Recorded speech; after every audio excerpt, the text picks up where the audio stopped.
अस्सलाम वालेकुम। Kaif for business law. आज इंशाल्लाह हम लेक्चर नंबर 55 कर रहे हैं जी। क्रॉसिंग ऑफ चेक, इसको हम डिस्कस करेंगे। अभी हमने कल जो डिस्कस किया है लास्ट लेक्चर में, वो हमारा चेक था। उसका बुनियादी हमने स्ट्रक्चर देखा कि चेक क्या होता है। छोटा सा लेक्चर था ताकि आप लोग एक बार ऑन बोर्ड हो जाएं। चेक के वाले से आप चेक अपने पास कोई रख भी लें, वैसे बेहतर है, ज़्यादा अंडरस्टैंडिंग हो जाएगी चीज़ों की। आज एक बड़ी अहम चीज़ है क्रॉसिंग ऑफ चेक। ठीक है कि क्रॉसिंग ऑफ चेक क्या है, इसके ऊपर हमने थोड़ी सी डिस्कशन तो की ही हुई है कि चेक अगर क्रॉस कर दिया जाए तो उससे होता क्या है कि बेसिक सबसे ये है कि भाई अब ये चेक काउंटर पर कैश नहीं हो सकता, ओवर द काउंटर नहीं रहा, ओटीसी नहीं रहा, ये कैश पे पेमेंट आपको नहीं हो सकती। इसकी पेमेंट होगी ऑन डिमांड ही होगी, सारा कुछ वैसे ही होगा, बट पैसे नहीं आपको उस तरह मिलेंगे, आपको आपके बैंक अकाउंट में मिलेंगे पैसे। क्रॉसिंग का ये मतलब है। ठीक है, तो आज देखते हैं कि इसकी डिफरेंट टाइप्स हैं, उनको लेकर चलते हैं। आ जाएं। सबसे पहले purpose of crossing. A cheque is said to be cross when it bears across its face, जब उसके फेस पर टू पैरेलल ट्रांसफर्स लाइंस आ जाती हैं इस तरह, which are usually drawn on the left hand top corner of the cheque. आमतौर पर वो कहते हैं लेफ्ट कॉर्नर पे ऊपर करके इधर आप उसके ये दो लाइंस लगा देते हैं इस तरह, तो ये आपकी क्रॉसिंग हो गई। ठीक है, it is an instance of an alteration, ये भी एक ऑल्ट्रेशन की एग्जांपल है, which is authorise by the act, लेकिन इसको कानून जो है ऑथराइज करता है। वैसे हमने कहा ना मटेरियल ऑल्ट्रेशन के, अगर आप ऊपर नाम चेंज बंदे का कर दें, साइन चेंज कर दें या अमाउंट चेंज कर दें, ठीक है, तो उसमें हमने कहा था ये भी मटेरियल ऑल्ट्रेशन है। इसके लिए फिर तमाम पार्टीज़ के साइन लाजमी है कि हाँ भाई हम एग्री करते हैं इस ऑल्ट्रेशन को। बट ये जो है ना क्रॉसिंग, ये है तो ऑल्ट्रेशन ही, बट ये अलाउड है। सही है, ये मतलब कि क्रॉसिंग किसी भी टाइम पे की जा सकती है, इशुएंस के टाइम पे भी की जा सकती है, इवन आफ्टर इशुएंस भी की जा सकती है। हो सकता है पहले क्रॉस चेक ना हो, बाद में इसको मजीद सेफ करने के लिए आपने क्रॉस कर दिया, क्योंकि सेफ्टी का तो आपको आइडिया हो गया ना, लास्ट लेक्चर में भी हमने बात की है कि सेफ्टी से मुराद है कि भाई अब कैश में पेमेंट नहीं होनी, अब बंदे के अकाउंट में जानी है, तो ज़्यादा सेफ होता है कि रेलेवेंट पर्सन के अकाउंट में जाएगी, और तभी जाएगी जब उसका बैंक अकाउंट भी है। ठीक है, तो अगर गुम भी हो गया लेकिन जिसको मिला है उसका बैंक अकाउंट ही नहीं है, तो थोड़ा मुश्किल हो जाएगा ना इसको फिर पैसे को निकलवाना। लेकिन अगर वही कैश वाला होता है और ऊपर से बेरर होता है तो फिर तो बिल्कुल ही। A crossing is a direction to the paying bank not to pay across the counter, उसको हम एक डायरेक्शन दे रहे होते हैं, ऑर्डर दे रहे होते हैं कि भाई काउंटर पर पे नहीं करना, आपने कैश पे नहीं करना। इसका ये मतलब है जैसे लगी होंगी बैंक फौरन अलर्ट हो जाएगा, यार मैंने इसका कैश इसको नहीं पकड़ाना, इसके अकाउंट में, पेई के अकाउंट में भेजने हैं। ठीक है, the purpose of crossing is to direct the drawee to pay the amount of the cheque only to a banker to so that the party who receives the payment can easily be traced. Only to a banker से मुराद है, यहां पे लिख लें account holder, आप ये समझ लें बैंक अकाउंट होल्डर, जिसका बैंक के अंदर अकाउंट है ना, सिर्फ उसको ही आपने देना, मतलब है कि उसके अकाउंट में देने हैं, ताकि आपको पता भी चलना कि भाई पैसे किसको मिले हैं। देखो, आपने अगर अपनी कभी बैंक स्टेटमेंट देखी हो और उसमें अगर आप ऑनलाइन पैसे ट्रांसफर करते हैं तो आ रहा होता है ना फलां अकाउंट में गए हैं पैसे, और इसी तरह अगर क्रॉस चेक को बैंक में जाके प्रेजेंट किया जाता है और वो आगे फिर लिखेगा यार फलां बंदे के बैंक अकाउंट में गए हैं, तो ट्रेस करना बड़ा इजीली होता है कि पैसे कहाँ पे गए हैं। जबकि अगर कैश है तो कैश में कौन सा, उन्होंने कुछ भी नहीं लिखना होता अगले बंदे का। ठीक है, अपनी सेफ्टी के लिए कई बार जो डिफरेंट बैंक्स का अपना अपना मॉडल है, वो कोई कहते हैं CNIC अपना दे दो, कोई कहता है कुछ दे दो, बट कोई वो नहीं है कि एक्ट की तरफ से नहीं है, वरना तो बेरर का मकसद ही फोत हो गया ना। बेरर का मकसद क्या था कि भाई जिसका दिल करता है उठा के जाके ले सकता है कैश। ठीक है, और इवन ऑर्डर में भी अगर आपने असलम लिखा हो, किसी और असलम को मिल गया, वो सिंपल जाके कैश ले सकता है। ऐसे है ना, ट्रेस कैसे करोगे यार किस वाले ने लिया, ट्रेसिंग होती है अगर उसके बैंक अकाउंट में गया है ना, तो लिखा होगा ये बैंक अकाउंट नंबर है, बैंक स्टेटमेंट में ही आया था फलां बैंक अकाउंट नंबर है, ये बंदे का नाम था जिसको पैसे गए। ट्रेस करना बड़ा इजीली हो जाता है। ठीक है, अब वो टाइप्स ऑफ क्रॉसिंग कुछ आपको बताने लगा है। ठीक है, एक आपकी जनरल क्रॉसिंग है, फिर स्पेशल क्रॉसिंग है, देन आपकी रिस्ट्रिक्टिव क्रॉसिंग है, और एक नॉन निगोशिएबल क्रॉसिंग है। वो होती तो कोई नहीं है, लेकिन उन्होंने कहा कि लिख देते हैं कि लोग इस तरह की हरकत भी कर सकते हैं, इसलिए उन्हें बता दिया जाए। तो भाई क्रॉसिंग की टाइप्स कौन कौन सी हो गई हैं। एक आपकी हो गई जनरल क्रॉसिंग। कौन सी क्रॉसिंग, जनरल क्रॉसिंग। अच्छा, एक आपकी आ गई जी स्पेशल क्रॉसिंग। स्पेशल पहले कर लें, हाँ स्पेशल ही है ना, स्पेशल क्रॉसिंग। देन आपकी एक आ गई रिस्ट्रिक्टिव क्रॉसिंग।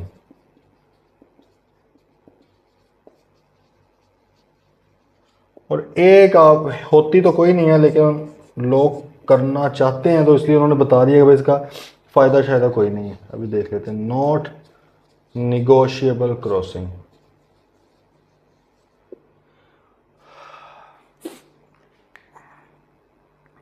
अच्छा जी, जनरल क्रॉसिंग से मुराद क्या है कि आप आपका अगर मकसद है कि यार सिर्फ किसी के बैंक अकाउंट में पैसे जाएं, ये बिल्कुल मकसद नहीं है कि किस कि बैंक भी स्पेसिफाई करना हो, ये मकसद नहीं है। ये मकसद नहीं है कि सिर्फ इसी बंदे के अकाउंट में जाए, ऐसा कोई पर्पज़ नहीं है। सिर्फ पर्पज़ ये है कि यार जिस किसी के भी बैंक अकाउंट में जाएंगे ना, मैं उसको ट्रेस कर पाऊँ। ठीक है, इसको कहते हैं जनरल क्रॉसिंग। अब जैसे जैसे अगली पढ़ेंगे ना तो फिर आपको मजीद क्लैरिटी आ जाएगी चीज़ों की। इसमें आपने सिंपल क्या करना है, अपने चेक के ऊपर ही लेफ्ट कॉर्नर में ये आपने सिंपल 2 लाइनें बना देनी है, तो ये भी जनरल क्रॉसिंग ही कहलाएगी। ठीक है, या आपने मज़ीद इसमें ऐड करना है तो भाई आप जैसे कि ये इसके अंदर लिख दो एंड कंपनी, ये लिख दो, ये भी जनरल क्रॉसिंग ही है। या इसके अलावा आप एंड कंपनी पूरा भी लिख सकते हो, ये भी जनरल क्रॉसिंग है। और ये सादा वाली होगी, मतलब तीनों का एक ही मतलब कंसीडर किया जाएगा। ठीक है, इसका मतलब क्या है कि भाई सिर्फ और सिर्फ बैंक अकाउंट में पैसे जाएंगे। ये नहीं लिखा जा रहा है किसके बैंक अकाउंट में जा रहा है, कुछ नहीं। बस उसने कहा कि यार इसकी पेमेंट कैश पे नहीं करनी है आपने। जब आपके पास कोई बंदा लेकर आएगा उसे आपने कहना बताओ भाई अपना बैंक अकाउंट नंबर, उसके अंदर मैं भेजूंगा। इसका ये मकसद है। बात आ रही है समझ? तो अगर हमने अपने चेक के ऊपर करनी हो, ये चेक आप लोगों के पास होगा अपना, ठीक है, इसके ऊपर हमने करनी हो तो सिंपल हम क्या करते हैं भाई, इस इधर ये टॉप लेफ्ट कॉर्नर ये है, तो यहाँ पर आप ये 2 लाइंस अगर लगा देंगे, ये देखो ये लाइन लग गई है, तो इसका मतलब क्या हो गया, ये बन गई है आपकी जनरल क्रॉसिंग। अब आप चाहो तो इसके अंदर एंड कंपनी लिख दो, एंड कंपनी मतलब दूसरे वाले लिख दो, वो आप लिख सकते हो। लेकिन अगर नहीं भी लिखोगे तो ये दैट्स सफिशेंट, ये बात समझने के लिए कि चेक हो गया जनरल क्रॉसिंग। अब क्या होगा, आपने यहां पर जिस बंदे का नाम, अगर तो पेएबल टू ऑर्डर था तो जिसका नाम लिखा होगा, बैंक कहेगा भाईजान अपना बैंक अकाउंट नंबर दो, आपके अकाउंट में पैसे भेजूं। वो कहेगा यार नहीं मुझे कैश चाहिए, बैंक कहेगा यार ये ऊपर क्रॉसिंग हुई है, इसका मतलब आपको कैश नहीं दिया जा सकता, सिर्फ आपके बैंक अकाउंट में पैसे जाएंगे। अगर ये पेएबल टू ऑर्डर ना होता, पेएबल टू बियर होता, तो फिर वो कोई भी बंदा जाता बैंक में, सर कैश, तो बैंक ने कहना था सर कैश नहीं मिल सकता आपको। हम हाँ ये नहीं पूछ रहे कि आप कौन है क्या है, लेकिन आपको कैश नहीं मिल सकता, मिलेगा तो आपको बैंक अकाउंट के अंदर ही। वो कह रहा है यार मेरा तो बैंक अकाउंट ही नहीं है, तो बैंक कहेगा यार फिर किसी ऐसे बंदे को भेज दो जिसका बैंक अकाउंट है, उसमें ट्रांसफर करवा लो। आपको नहीं दे सकते इस तरह, क्योंकि ये कैश, हाँ अगर ये 2 लाइनें ना लगी होती फिर हम आपको कैश भी दे देते।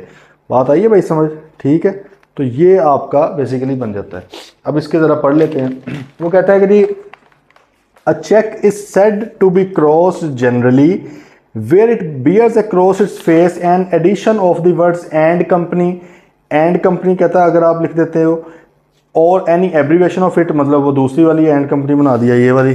ठीक है, between 2 parallel transverse lines or of 2 parallel transverse lines simply। ठीक है, वो कहता है यार अगर चेक के ऊपर 2 पैरेलल ट्रांसफर्स लाइंस लगी हुई हैं या 2 पैरेलल ट्रांसफर्स लाइन लगी हुई हैं, उसके अंदर आपने एंड कंपनी या उसकी एब्रीविएशन लिख दी है, तो भाई इसको मैं क्या समझूंगा, ये हो गया जनरल क्रॉसिंग। क्या हो गई है? General crossing. मतलब तीनों में से कोई भी तरीका आप अपना सकते हैं। ठीक है, अब इसका इफेक्ट क्या है, इसका असर क्या होगा अगर ये ऊपर कर दिया रहे, तो हमने जो बात की है वही है, when a cheque is cross generally the banker on whom, मतलब कि ये मिजान bank, on whom it is drawn shall not pay it otherwise than to a banker. वो एक बैंक होल्डर, अकाउंट होल्डर के अलावा किसी को इसकी पेमेंट नहीं करेगा। तो आप इसको साल फाज में ये लिख सकते हो, when a cheque is cross generally the banker on whom it is drawn, या ये भी वैसे सही है, the banker on whom it is drawn shall pay to an account holder only in his or her account. सही है, इन his or her bank account से उसके बैंक अकाउंट के अंदर पैसे भेजेगा, अदरवाइज कैश नहीं दिया जा सकता। ओके जी, तो ये गल समझ नहीं। अब नेक्स्ट आ जाओ, नेक्स्ट है जी आपका स्पेशल क्रॉसिंग।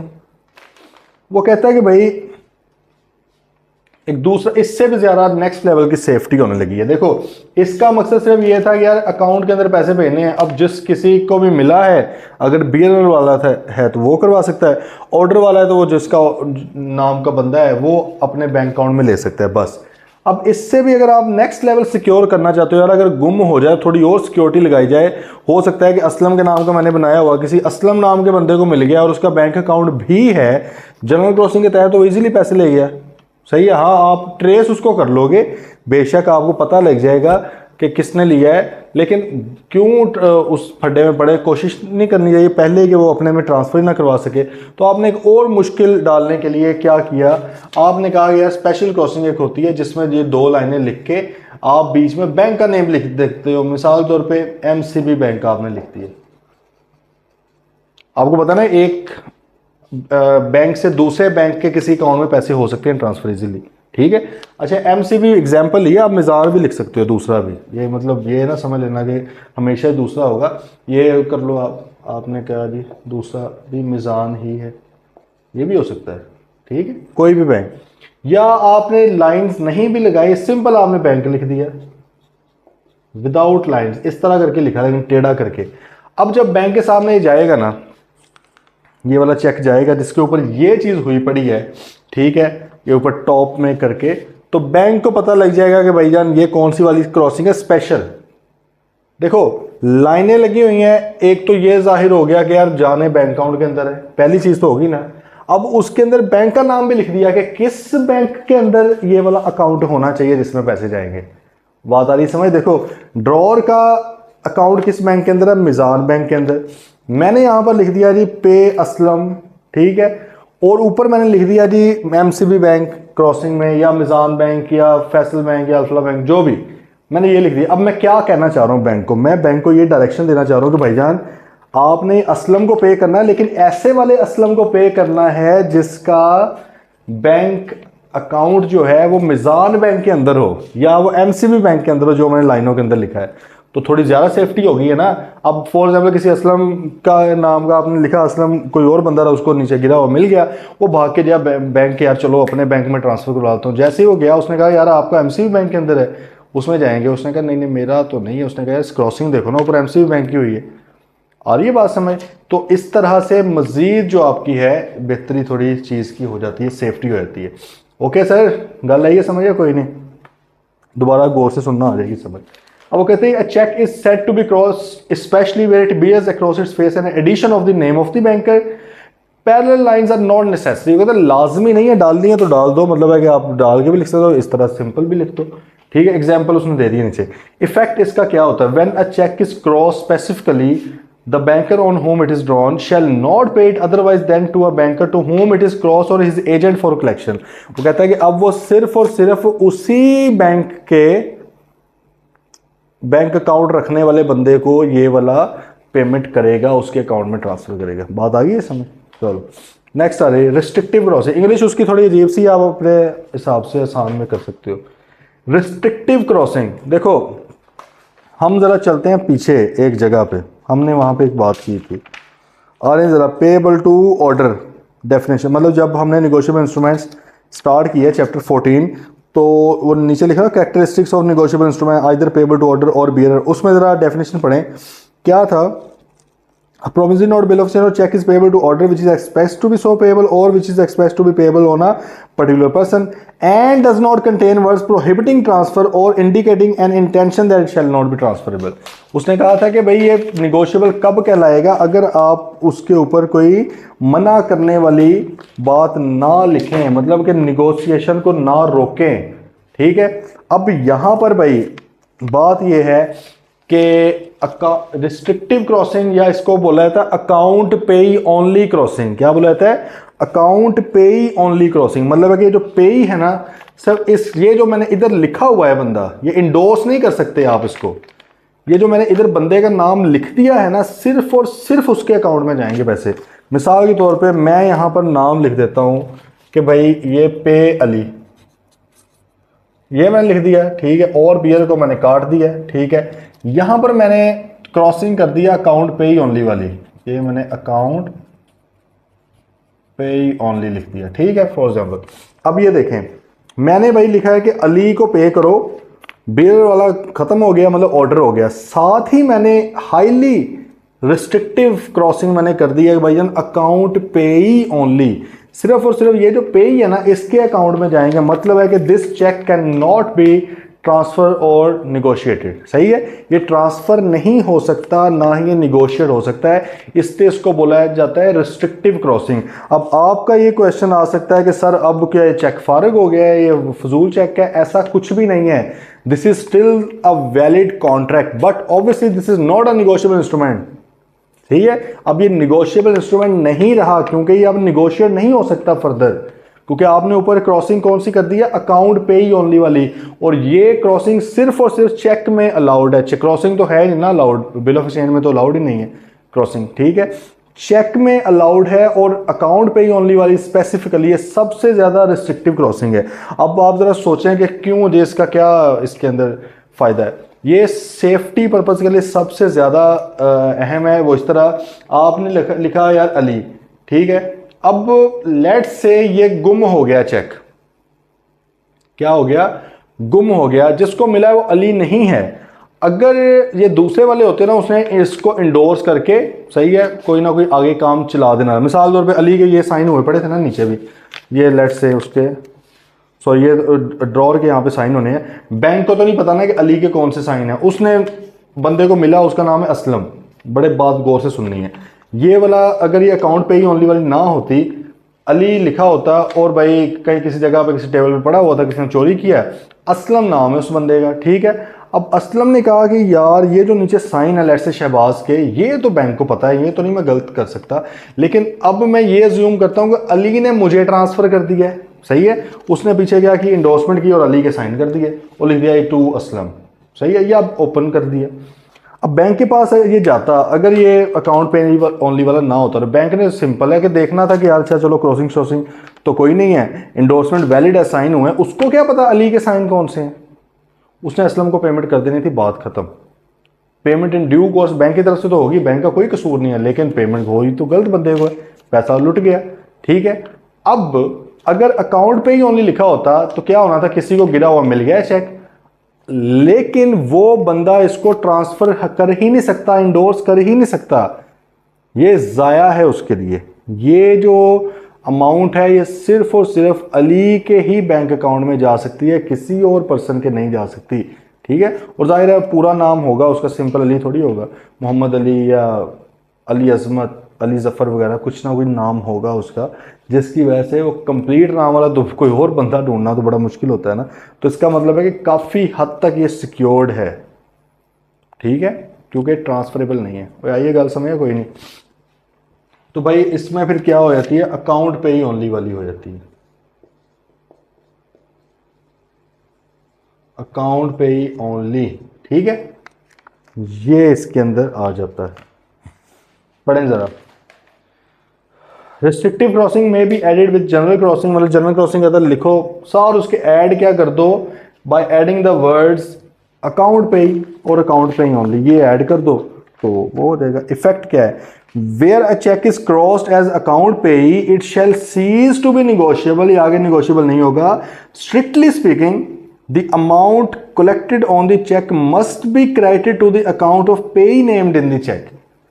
कहता सिर्फ और सिर्फ जो पेई है ना वो लिखा हुआ, सिर्फ और सिर्फ उसके बैंक अकाउंट में पैसे जा सकते हैं, और कोई इसका हल नहीं है। ठीक है, एग्जाम्पल देखें, Kamran provided some services to Ikram, Ikram paid him by cheque drawn on ABC bank with account payee only. ठीक है, crossing, Kamran has only one bank account in XYZ bank, Kamran का भाई सिर्फ एक ही बैंक अकाउंट है जो XYZ बैंक के अंदर है। इकराम ने उसको चेक दे दिया ABC बैंक का, Kamran will deposit the cheque in his account with XYZ bank, उसने XYZ वाले को जमा करवा दिया। बात जरा गौर से समझें, वो कहना ये चाह रहा है, ये जो है ना इकराम है, इकराम के बाद लेट से मिजान बैंक था, उसने भाई ये वाला ही कर दिया, इसमें उसने क्या लिखा, कामरान लिख के, और अकाउंट पे ही ओनली करके पकड़ा दिया कामरान को। कामरान का बैंक अकाउंट किसी और बैंक के अंदर है, तो पॉसिबिलिटी है इसकी, वो अपने बैंक के पास गया। अब ये बैंक का आपस में ताल्लुक होता है, इसको क्लियरिंग भी कहते हैं, क्लियर करना आपस में, ठीक है। आपस में वो क्लियरिंग वगैरह करके तो देख लेते हैं यार अच्छा ये जिस बंदे ने भेजा है वो तो है तुम्हारे पास अकाउंट, उधर से देखा जाता है कि इधर भी है तो हो जाता है। अब वो कहते हैं XYZ bank as collecting banker shall get clearing of cheque from ABC bank, मतलब पे वाला मिजान बैंक को वो कहेगा कि यार हाँ वाकई आपने पैसे करने हैं ट्रांसफर, वो कहेगा हाँ जी भाई मैं कर रहा हूँ, तो आप अपने आगे कर दें। XYZ bank shall credit the amount in account of Kamran, credit का पता है ना, बैंक का आपको आइडिया तो हो गई, बैंक स्टेटमेंट के अंदर क्रेडिट सॉरी होती है जो आपकी इनकमिंग हो, मतलब है कि आपके रिसीट्स होती हैं वो क्रेडिट होती हैं, जो एक्सपेंसेस हो रहे होते हैं वो वहाँ पर, या जो निकल रही होती हैं चीज़ें विड्रॉल वो डेबिट हो रही होती हैं बैंक स्टेटमेंट के अंदर, ठीक है। तो वो कहता है कि भाई वो इस तरह उसको क्रेडिट कर देगा। फ्रॉम वेयर कामरान में transfer of withdraw the amount, उसके अपने अकाउंट में चले जाएगा, आगे कामरान ने पैसे निकलवाने हैं, कैश करवाना है, ट्रांसफर करना जो मर्जी करे। बात आई समझ, ये हो गया। अच्छा अब नेक्स्ट एक क्रॉसिंग जो कि है ही नहीं वो देख लेते हैं, वो क्या है, not negotiable crossing. The addition of the words not negotiable does not restrict the further transferability of cheque, it only takes away the main feature of negotiability which is transferability free from defects. देखो वो कहता है अगर आप check के ऊपर ये लिख दो ना इस तरह करके नॉट निगोशिएबल,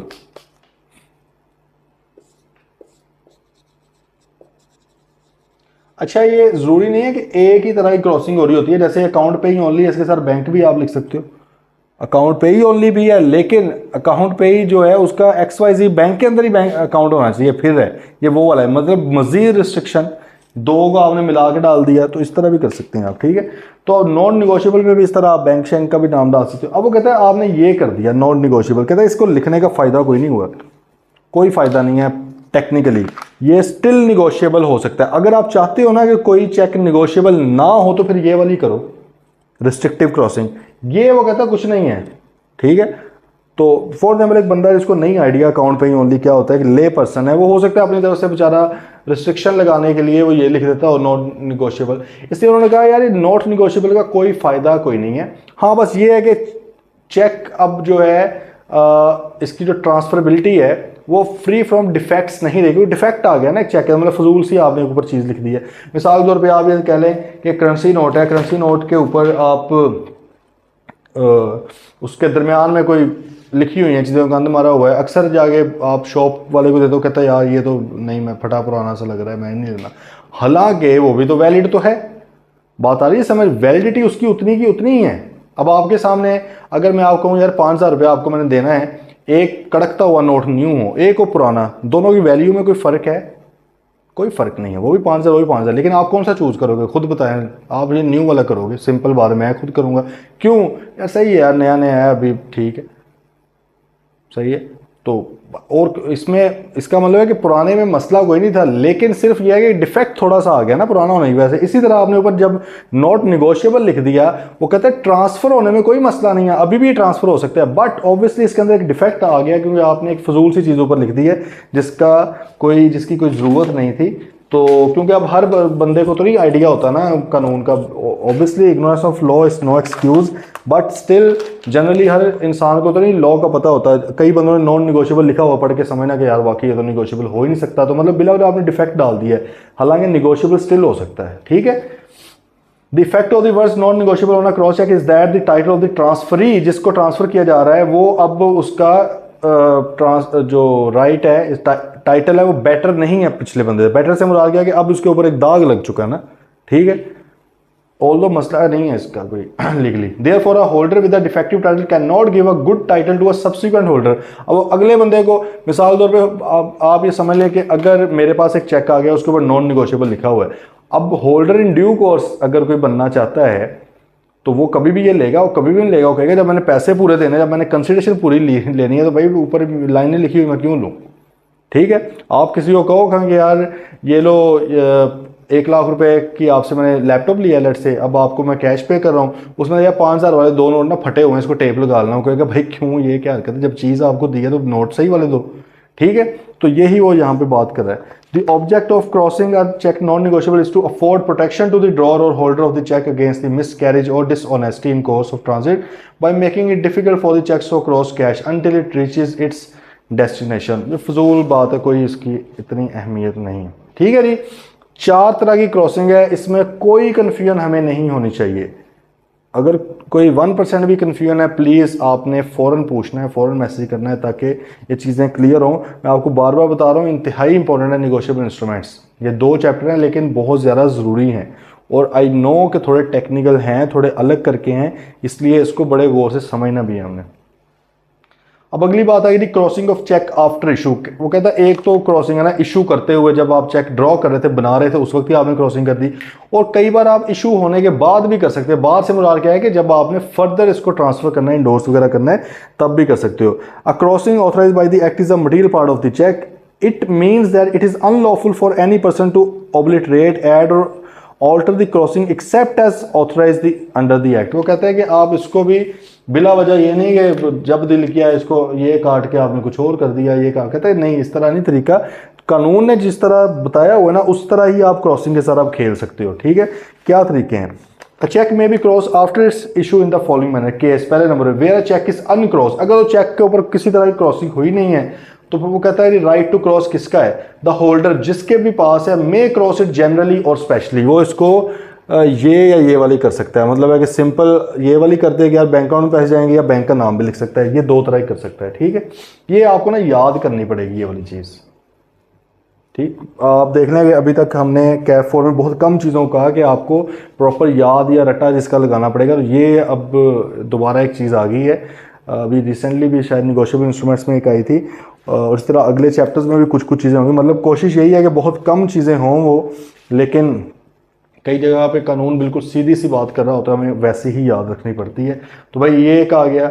दूसरा उसने कहा where a cheque is cross generally, अगर पहले से जनरल क्रॉसिंग हुई पड़ी है, अब क्या उसके अंदर कुछ कर सकते हैं? वो कहता बिल्कुल कर सकते हैं। होल्डर में क्रॉस इट स्पेशली, अब इसको स्पेशल कर सकता है, जनरल हुई पड़ी थी, स्पेशल कर दो, बीच में बैंक का नाम डाल के, तो कर सकते हो। ठीक है, इसका मतलब कि अभी तक ये वाली ये अकाउंट पे ही ओनली वाली है ना, ये इधर की बात नहीं है। अगली बात, where a cheque is cross generally और स्पेशली, हो कहता है अगर ये या ये हुआ पड़ा था, दोनों में से कोई भी, अब क्या किया जा सकता है? द होल्डर में add the word not negotiable, आप ये वाले ऐड कर दो, ऑल्दो इसका फायदा कोई नहीं है लेकिन आप कर दो ऐड। अगली बात, where a cheque is cross specially, अगर वो स्पेशल क्रॉसिंग हुई है, द बैंकर, जिस बैंक के नाम पे हुआ था वो आगे किसी और बैंक के नाम पे भी कर सकता है। ये वाली बात ज़रा समझ लें। आपने मिज़ान बैंक को क्रॉसिंग करके दे दिया, मिज़ान बैंक के बाद लेट से पैसे नहीं है, उसने आगे भाई किसी अपने ही किसी एजेंट को क्रॉसिंग कर दी कि भाई आप इसको पे कर दें। ठीक है, तो ये वाली वो बैंक भी कर सकता है।